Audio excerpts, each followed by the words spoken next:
İsrail'ku li Şamê kirî kar vedanên wê çine em derbasê ku entriya Brîtanya dibin Ramî Abdurrahman rêveberê Rewingeha Sûriya Mafên Mirovî gel min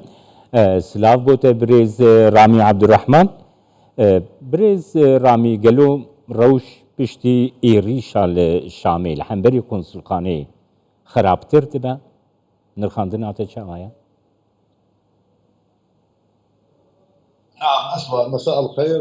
بەڵێ شەوتان باش بێت بەدڵنیایە و بارودۆخەکە زۆر خراپتر دەبێت خۆی ئێستا بارودۆخەکە خراپترە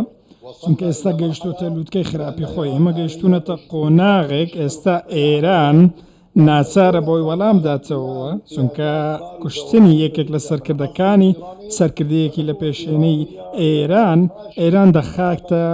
مەوقیفێکی واوە کە شکست خواردوو دەربکەوێت ئەگەر وەڵام نەداتەوە چونکە ئەمە ئەو ئێرانەیە کە دەیگوت من ئیسرائیل لەسەر نەخشەی زەوی دەسڕمەوە بەڵام ئێستا دەبینین کە خۆی لە چ بارودۆخێکدا دوای ئەو هێرشەی دوێنێ شەو کرا سەری ئەو هێرشە کاردانەوەی دیکەشی دەبێت. چی کارڤدان dibin birêz Ramî Abdurrahman yanî karvedana ku İran bikel gora bahweriyate çi dibe yekser dijî İsraîlê yan jî wekî berê ev miqawema İslamî êrîşî hêzên Amerîka bikin çawa dibîne?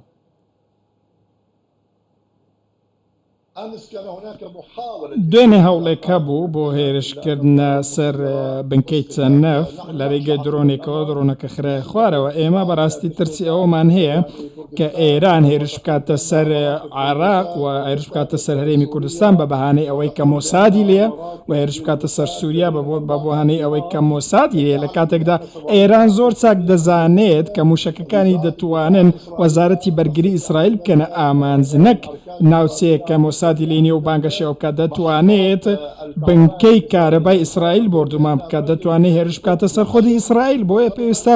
وەڵامەکەی ئێران ئەگەر قەرارە وەڵامێکە بێت لە ئاستی هێرشەکەدا بێت. birêz Ramî Abdurrahman Xameneî diyar kir got ku em ê İsraîlê poşman bikin dê çawa poşman bikin bi êrîşên hemberê Iraqê yan jî binkeyên li Sûriyê ew poşmankirina İsraîlê?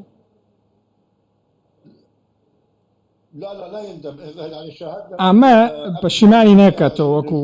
باسی دەکات ئێمە زیاتر لە 120 هێرشمان بینیوە یەک سەربازی ئەمریکیش نەیانتوانی بیکوژن یان زیانی پێ بگەین کاتێک کە کەسێک سەربازێکی ئەمریکیشیان لە ئوردن کوشت بینیمان وەڵامی ئەمریکا بۆ ئێرانیەکان چەند گەورە بوو بۆیە ئێران و میلیشەکانی لە سووریا ئێستا لە سووریا دەستیان کەشفە و ناتوانن وەڵامێکی وا بدەنەوە تەنیا دەتوان لە ڕێگەی وەڵامی حیزبوڵڵا وەڵامی بدەنەوە حیزبوڵڵاش بۆ خۆی بەڕاستی ناتوانێت وەڵامێکی ئەو تۆ گەورەی هەبێت چونکە بە هەمان شێوە حیزبوڵڵاش دیارە کەس لە ئاستێکدا ڕۆژانە خەڵکی لێ دەکوژرێت. هەر ئەو نرخاندناتە birêz Abdurrahman de asta medya cîhanî de jî tê gotin ku İran dê Hizbullahê aktivtir bike ku Hizbullah êrîş bike bahweriyata divê derdorê de çi ye yanî şerê Hizbullah û İsraîl berferehtir dibe?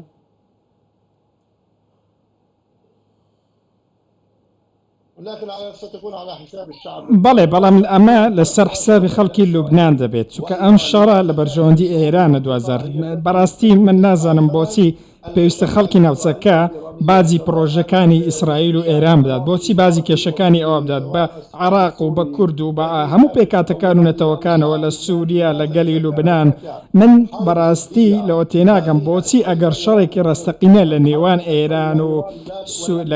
و ئیسرائیل هەیە بۆچی لەسەر حسابی خەڵکەکە بێت.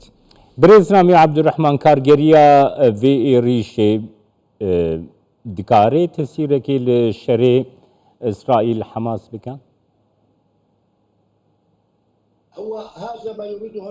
ئەمە ئەوەیە کە ناتانیاهۆ دەیەوێت ناتانیاهۆ هەر لە سەرەتاوە لەوەتەی ڕیضا موسەوی کوشتووە کە سەرکردەی حەرەسی سەوری بوو لە ئێران ئامانجی ئەوە بوو کە ئێران پەلکێشینە ئەم شەڕە بکات بەڵام ئێستا ئێران ناچارە وەڵام بداتەوە چونکە ئێستا ئێران بەبێ وەڵامدانەوە دەکەوێتە بارودۆخێکی دیکەوە زۆرێک لەوانەیە ئێستا لە سووریا هەن